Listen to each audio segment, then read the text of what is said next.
Stiamo lavorando, ve lo ricordava prima la vicepresidente De Berti, per il collegamento sul lago di Garda e su Verona Portanuova, quindi anche più con la comunità ferroviaria. C'è la sostenibilità economica, sta in piedi, quindi è vantaggioso.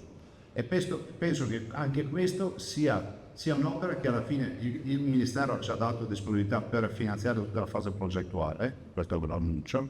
Anche qui la dimostrazione che comunque indirettamente le Olimpiadi vanno a creare l'indotto positivo. Noi con le Olimpiadi portiamo a casa il chiudo circa 1.800.000.000 di euro di opere che altrimenti non avremmo mai finanziato, questa è la verità. Sì, si sta già realizzando quello tra la stazione di Mestre e l'aeroporto Marco Polo e oggi si va nella direzione di voler realizzare il collegamento del Valerio Catullo su Garda e su Portanova e vi posso già anticipare che sulla progettazione ci siamo e quindi si va avanti, ci vuole il progetto per poi finanziarlo.